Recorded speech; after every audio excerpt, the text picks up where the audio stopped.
Hi, welcome to a special Greenwich Apple Regional Training Centre webinar on deepening remote learning for all.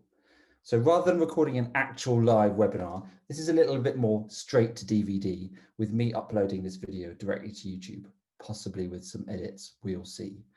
Some new resources have been produced for the RTC community, looking at remote learning, a topic that is very pertinent to the current situation in the UK.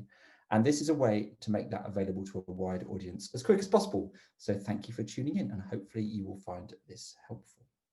So a little introduction, my name is Tim Lings, I'm Director of IT at Heronsgate Primary School. And Heronsgate Primary School hosts the Greenwich Apple Regional Training Centre. So you can follow us on Twitter there at RTC Greenwich, or send us an email or book in at one of our other courses on Eventbrite. So Apple Regional Training Centres deliver courses to build the skills and confidence of educators to use Apple technology inside and outside the classroom. We are a community who share best practices and inspire excellence through teaching with Apple technology. So today we're going to have a look at how you can create engaging content for your remote learning, looking at some using built-in accessibility features, thinking about some of the different learning resources there are out there, just highlighting them to you, looking at some of the remote learning research, that's very interesting, and not having a discussion because it's just me talking to a screen, but something for you to think about anyway. So the first question is, does remote learning work? And the question is, it kind of depends, but really the answer is yes, it can work under the right conditions. So really the best question to ask is under what conditions does remote learning work? So that's what we're going to be really exploring today, thinking about what conditions encourage that remote learning to work really well for students to engage, teachers to know what they're doing, and for that learning to keep progressing even though kids aren't in school. So there's a great study done by the Education Endowment Foundation looking at teaching remotely, how to support students. And the answer really is it's just great teaching, but done remotely. So it's great teaching that builds on previous learning, that involves teacher assessment. So teachers know where their students are, how they can move them on, and that there's that feedback loop. So it really is how you're going to deliver that content, take it back in, give some feedback, and then think about what you're going to do next. It's that same cycle that's used for learning everywhere, but just applied in the remote setting. So how do you create some engaging content to use with your students to help them really engage, even though you're not in the room? If you're teaching in the classroom, you can up your game to make sure your students are engaged, but how are you going to do that remotely? So I'm just going to talk through a few examples of ways you can do things. So first of all, how to scan documents on an iPad. Now you can do this in Notes, but did you know you can do it in Files? So we're going to open up the Files app. There we go. And if you look, there's those three dots on the left, and you can tap on that and tap Scan Documents. This then brings up our lovely document scanner, and using the power of augmented reality, we are going to capture that document, parts of a flower, some kind of labeling activity in science. You're going to save that. You've got your scanned document. If you press and hold on it, you get options. We're going to tap rename, and then we're going to rename it parts of a flower. Spot the deliberate typo. Brilliant. So we've got our document, our scanned document renamed, and then we're going to do something with it. So if we tap on the move button, we can move it, keep our files nice and organized, so it's not just cluttering up our iCloud drive. There we go.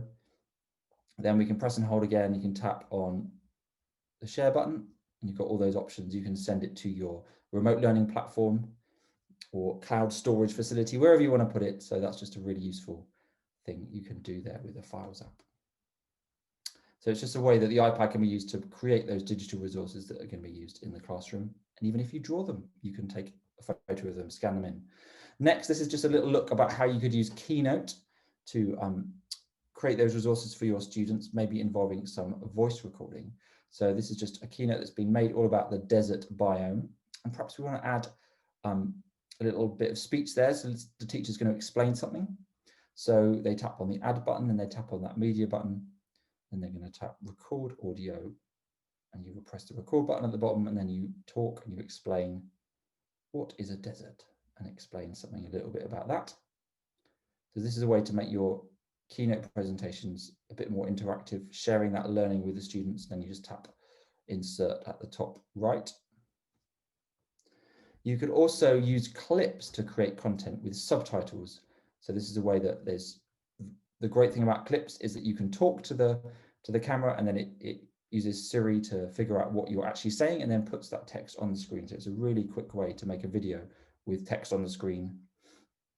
There's great resources on Apple's website if you want to learn how to use clips, but it's just a really easy way. So here we've added some nice stickers over the top, and the person talking, they've then got the subtitles there to explain all about photosynthesis in a way that anyone can understand. I particularly like the use of emoji there. I think there's an emoji for everything, and even some animating emoji as the water comes down. There we go. So there we've got our photosynthesis going on there in clips, and that's really engaging for students to engage with, and they can just watch it back because it's a video. You can use screen record to create your own video resources. So again, here's something in Keynote, but we're going to use the screen record option. So if you swipe down from the top right, you have screen recording options. So we've turned it on in settings. So that little round button, you tap on that, you press and hold, you can then turn on the microphone as well. And then you can tap the button to start recording, and it starts recording your screen. So there we go. You could be explaining as you go along, adding some drawings just to highlight what's going on. So in this way, it's just a bit like an interactive whiteboard made using Keynote. So the Notes app can also be a great way to record that modeling using the drawing tools built into there. 1 second. There's loads of great accessibility features that could be really useful in a remote learning setting. So here's just a few of them. If you quickly scan across there might be something there that will really help a particular student when they're using a device at home to really access the learning and overcome those barriers. There's just a lot of stuff already built in. And that's because accessibility is a core value at Apple. It's something that the guys at Apple, they don't just add it in afterwards, but they think about it right from the start. So I'm just going to show you a quick demo of how you can use something called speak selection. So here we've got another accessibility feature to show where your mouse cursor is on your iPad. You can use a mouse on an iPad? Yep. So we're going to tap on accessibility and settings. Then first of all, here's a little bit about making the text bigger. So you can just resize it, and that dynamically resizes it across the whole of the operating system. So in all your apps, it's always handy to know. But I'm just going to show you how you can change the voice so that it can speak content for you. And there is a fantastic, here the option is called speak selection. So you select some text and then it speaks it. But we're just selecting a different voice, not Kate or Daniel or Oliver. We're going for Alex. So if we scroll down, now Alex is a particularly clever voice that knows the difference between different parts of the English language, which we're going to discover in a second. So we've turned that on. Then we're going to go to the Notes app, and here we've got some text.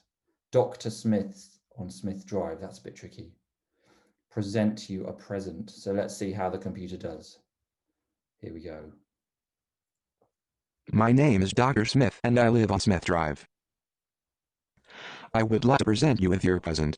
So that's just really helpful to know that if the computer can't read properly, maybe you need to get a better voice. So the Alex voice is impressive in how it can figure out what all these things mean. So there's loads of other accessibility features. Just a shout out to Safari Reader. So you can press an option in Safari and strip away all of the ads and the nonsense around the edge, and you've just got a really clear document that just removes all of the distractions. So the question is, how would you tailor your remote teaching to support individual learning needs? Something to think about. So next up, I'm just going to go through some remote learning resources that could help just give you some ideas or solve some problems for you. So there is a book contributed by a range of different Apple distinguished schools. I think it's just across the UK and Ireland. So have a look. My school, Heronsgate, there's a page in there. So do take a look. Just stories about how during the last lockdown, different schools found ways to make use of Apple technology to overcome those barriers. And if you know that QR code, whilst you're watching on YouTube, just pull out your phone. The camera app will then automatically open the link to that book, or you can just follow the link below. There's a whole load of Apple Education Learning series videos. These are produced by Apple professional learning specialists, and they just go through some built-in features of Apple products that will allow learning to happen wherever you are. Those are really excellent. Take a look at them. There's some collections of apps and books that you might find useful. So there's some apps about remote learning, some about studying from home, and one about remote learning. There's actually some different texts and books that might be useful.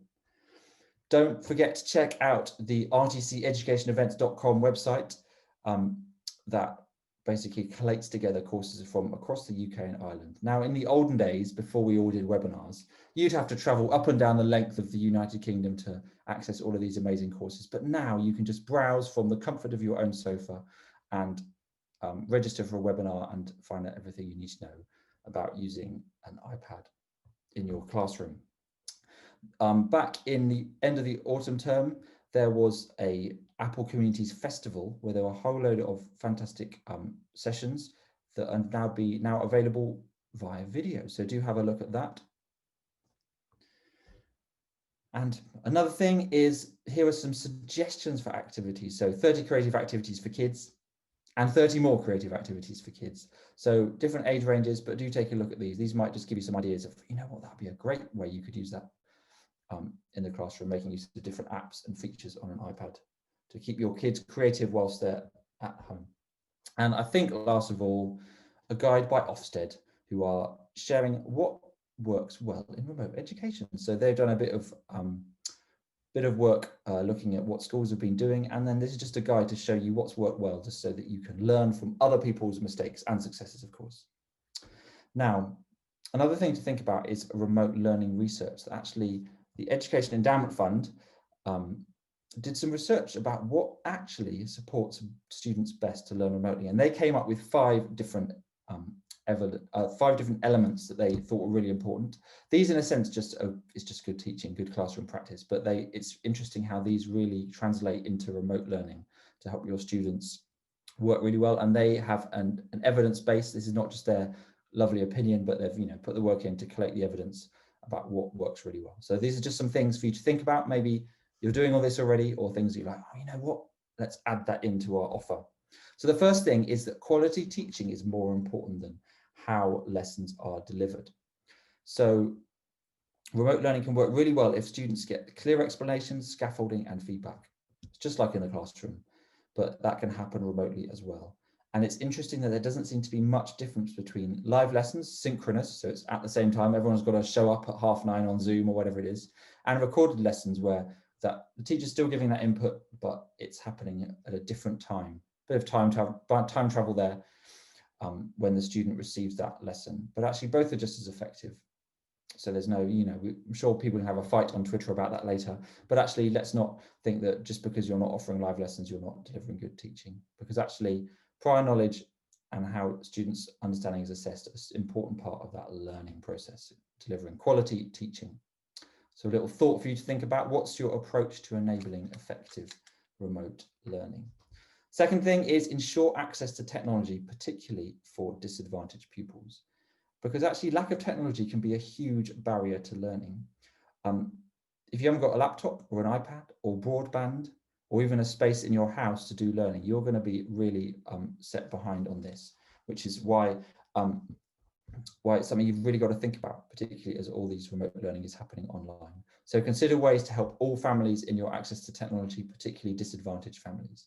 And also make sure that staff and students have got the training that they need to use those remote applications for that learning. So have a think, how would you ensure all students have access? And I know the government's busy handing out laptops and iPads and Chromebooks, so do just make use of that resource as it comes your way.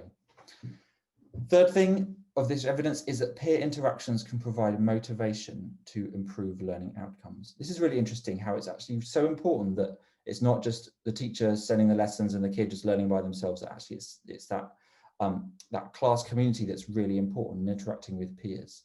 So it's just thinking about how you can increase that collaboration and how students can work together.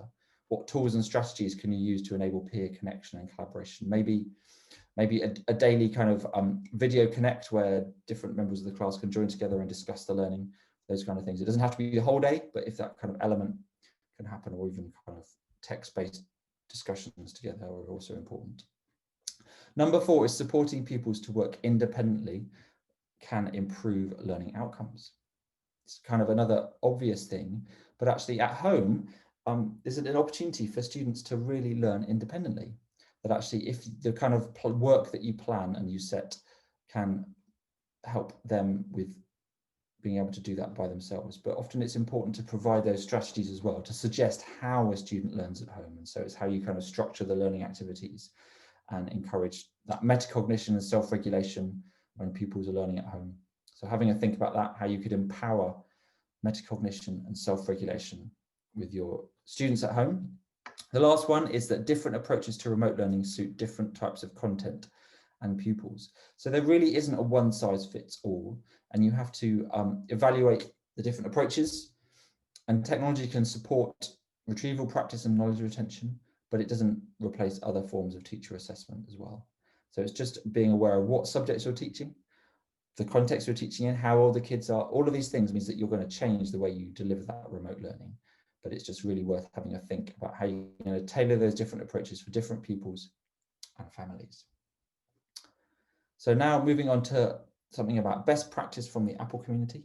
Here, some educators, I'm just going to go back here, were invited to share their thoughts on how you can take remote learning deeper. And here are some thoughts.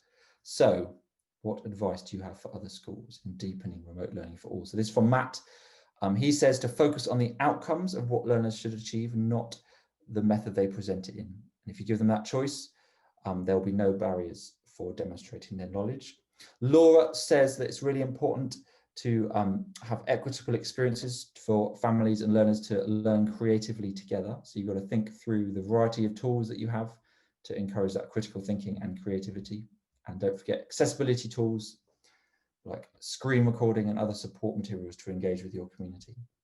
Michael suggests that it's really important that homeschool communication is important as possible. So making those how-to videos for children and parents so they know how to access these online resources. This is a great chance for you to upskill both your parents and your students and your teachers as well. And then just keep finding out how it's going so you can keep tweaking it, making it better. Lindsay says, don't forget your parents. They might actually not know as much as their kids, so keep involving them in what you're doing. John says, rather than worry about the vehicle, keep things simple and try and make sure the teaching content has a positive effect on learning outcomes. So you can make things too complicated by jumping on all the latest bandwagons. Actually find what works for you and do a few things really well rather than a lot of things. Shiara says that it's important to prioritize student voice. So finding out how they're doing with surveys, polls, feedback, and that means that you can then personalize that learning. And it's making sure that there is that support available to students as well. And Greg says, think big, be clear on your delivery approach, make use of assessment, and leverage colleagues to bend space and time to deliver remote learning more efficiently for all. So it's about making a big splash with this. So you could perhaps discuss with anyone that's in the room with you or have a little think about how you might use some of those features to deepen remote learning where you are in your school. So some next steps. You can join in on Twitter. There is the @Apple EDU Twitter account, so you can follow that, and there are Apple EDU chat. There's a hashtag there, so have a little look at that. There are regular chats going on. There are a series of education online event in the UK and Ireland, so do follow that link and you can find out more about that. And do check out Apple's website where there are resources to help schools, teachers and parents create engaging learning experiences at home. So that's me done. I think I managed it in one take. I think I'm impressed with myself. And if you've got this far, then please do look out for some future Greenwich RTC sessions. So we've got one looking at learning portfolios with Tapestry in a few weeks. iMovies coming up in the beginning of February, and then reaching all learners the end of February, thinking a bit deeper about those accessibility features. So thank you very much for taking the time to watch this YouTube video. Please do check out other videos by Greenwich RTC, and there's an RTC YouTube channel as well. So thank you very much.